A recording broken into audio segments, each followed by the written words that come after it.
Hey there, VisualPolitik community. The end of the year is fast approaching, and with it returns an old tradition on this channel. I'm talking, of course, about the VisualPolitik Anti-Awards.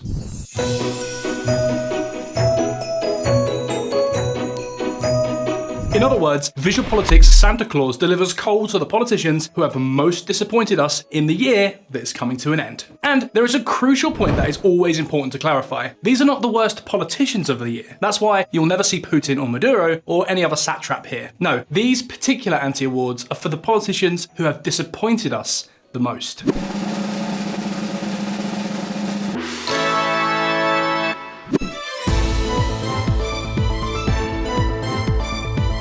This is one of those anti-awards that we have the hardest time giving. Why? Basically for two reasons. First, because Estonia is a great country with very solid economic foundations for the medium and long term. And second, because Kaakalas herself was awarded the VisualPolitik 2022 prize. It is true that we gave her the award for her support to Ukraine, and the anti-award, as you will see, is being given for very different reasons. But still, what can I say? It's a bummer to have to give coal to the same person who, just a few months ago, we put on the podium of VisualPolitik glory. But that's the way it goes. For those of you who do not know her, Kaakalas is the current Prime Minister of Estonia and has been Prime Minister since 26th of January 2021. Well, if you do the maths, you will understand that her term in office, so far, has had an almost overbearing protagonist. I am talking, of course, about the Ukrainian war and the security implications it has for Estonia. Don't forget that Estonia is a country bordering Russia, that its capital, Tallinn, is only about 350 kilometers, or 216 miles from St. Petersburg, and that this small Baltic republic was once part of the Soviet Union itself. So when the war started, the Kaakalas government turned to helping Ukraine, taking in as many refugees as possible and reinforcing its security. Its role was very prominent.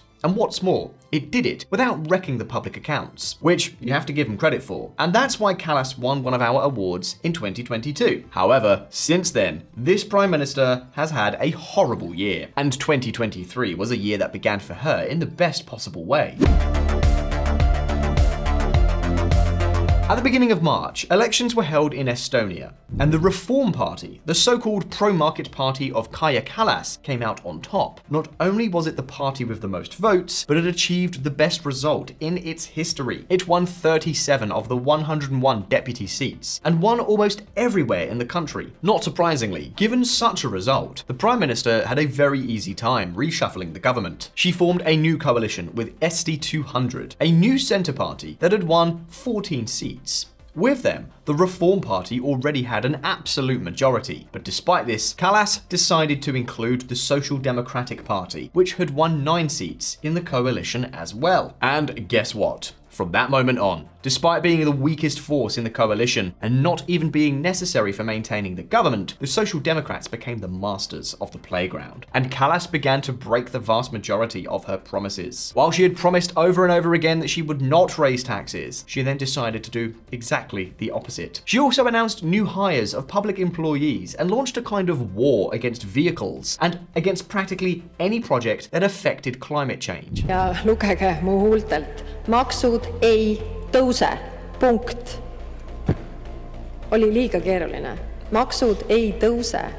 Whatever your opinion of her may be, that was certainly not the program with which she won a landslide victory. To make matters worse, she has gone ahead with her plan to exclude Russian as the language of instruction in schools, where that had been the case. Given that almost a third of the population is of Russian descent, how this might affect the quality of education in the long run, and thus Estonia's envied position in rankings such as PISA, is unknown. But that's not even the worst of it.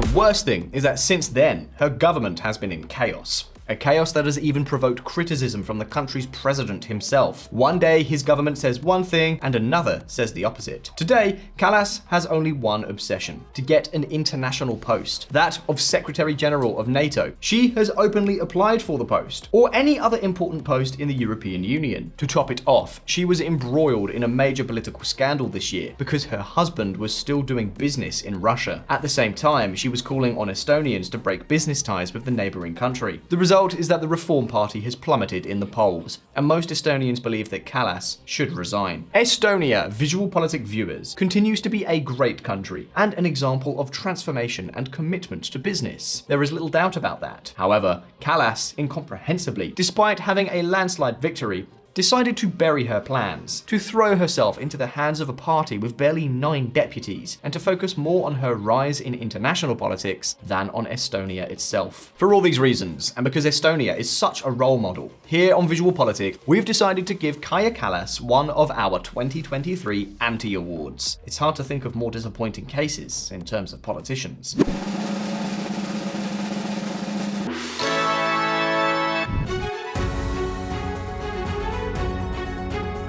No sooner does the UK get rid of one than it gets a worse one. The failure of Liz Truss's short-lived VisualPolitik 2022 Anti-Award winning government has now been compounded by Rishi Sunak's inability to steer the country in any useful direction. At the end of October, Sunak completed 1 year occupying 10 Downing Street, and during 2023, his great achievement has been not improving the popularity of the Conservative Party, but to sink it even further. In the polls, the British Prime Minister's standing has plummeted on all fronts, from the management of the economy to his role in the war in Ukraine. To give you an idea, the government's approval rating is just 14%, a disaster. Only 18 to 20% of Britons have a good or acceptable opinion of the Prime Minister, and the Labour Party trails the Conservative Party by almost 20 points. There are even polls in which the Conservative Party is in 3rd place in terms of parliamentary representation. And honestly, what do you want me to say? There are more than enough reasons for the public's reaction. No matter how we look at it, Sunak's numbers are bad, and right now, his only plan seems to be to crack down on all types of immigration. There's not much else, and worst of all, there doesn't seem to be a clear plan either.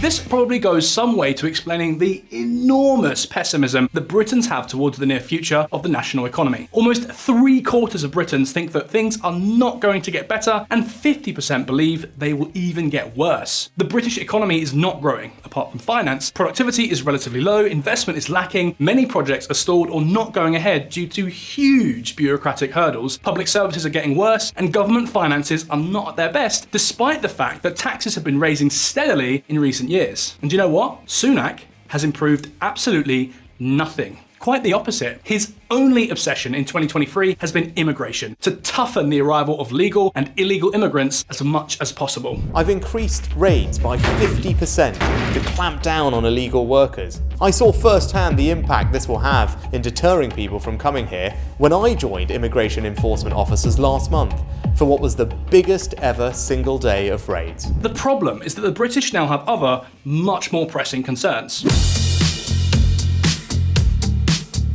Here on VisualPolitik, we told you a while back Brexit was an opportunity, but it was also a huge risk. Its success or failure would depend on what plans the tenant of 10 Downing Street would put on the table, and so far, things have not gone well at all. Theresa May's government was a disaster. Boris Johnson committed the sin of being excessively populist. Liz Truss had a plan, but failed to implement it. And Sunak? Well, Sunak just seems to have been waiting for some good luck. The truth is that the Conservative Party should take a closer look at themselves. What a run of bad leadership. So, for not having been able to right the ship, for not having a plan, and for having limited himself to pulling out the populist handbook against immigration, our second VisualPolitik 2023 Anti-Award goes to Rishi Sunak.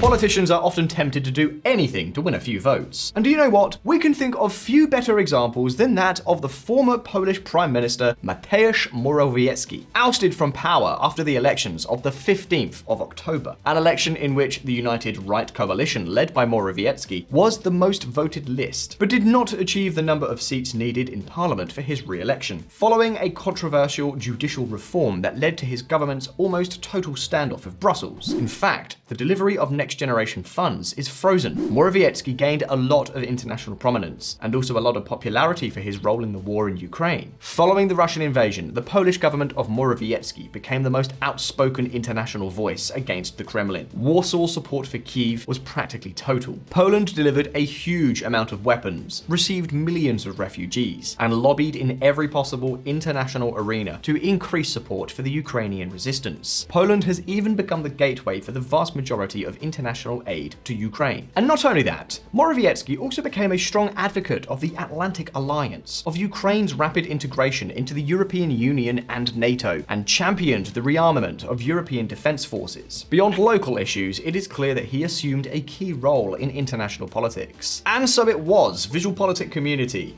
until the election was approaching. That is when everything changed.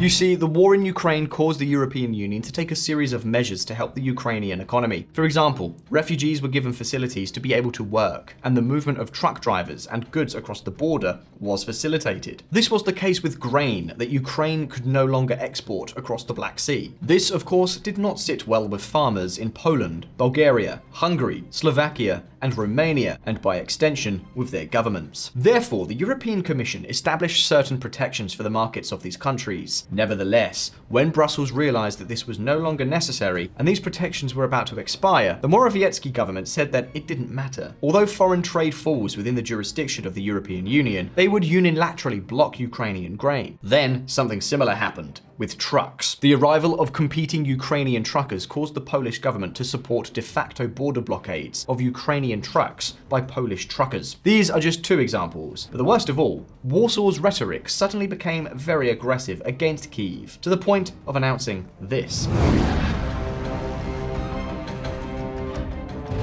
It seems that the elections were approaching, and three reasons could explain this decision. First, PIS, Moretsky's party, is particularly strong in rural areas. With its confrontation with Ukraine over grain, it sought above all to infuriate and mobilize the electorate. Second, the Ukrainian war cause was no longer so popular. And third, the governing party was involved in a corruption case involving the sale of visas. It had to be covered up at any cost. So what did they choose? The confrontation with Kyiv. Naturally, for a government to change such an important policy in terms of security for a purely electoral and, what's more, such a sham reason is not very encouraging. What's more, the fact that PIS would be unwilling to accept any sacrifice to help a country where its people are dying in order to defend themselves against a criminal invasion, many of you might think it's inhumane. So, for this reason, our third VisualPolitik 2023 Anti-Award goes to Mateusz Morawiecki. So there you have it, our three VisualPolitik 2023 Anti-Awards. But wait a minute, because we're not done yet. Along with the three Cole Award winners, we also want to give out some special mentions. And no, this year we are not going to give one to Pedro Sanchez, who already has an Anti-Award and a special mention to his credit. And yes, he surely does deserve another mention, but given that he has already appeared in the Anti-Awards of the last 2 years, we believe that he hasn't let us down because we really did not expect anything. So this time we want to make a very special mention to the former president of Ecuador, Guillermo Lasso. Lasso came to the government in 2021 with great promises of transformation. However, legislative paralysis rendered his government useless in practice. Lasso failed to win the support of parliament and Ecuadorians. After losing a referendum in early 2023, he decided to invoke Muerta Cruzada, that is, cool elections, announce his departure, and dissolve parliament. During his time in government, the economy did not improve, and crime and narco influence continued to grow unabated. A disaster. Hence, this special mention. And now, we're almost done. And I say almost because we are still missing something very important. VisualPolitik community, as we always tell you, no matter how many political disappointments we may have, life is always much more than just that. Enjoying every day in the company of our loved ones is a privilege that we all have to try and take advantage of every day.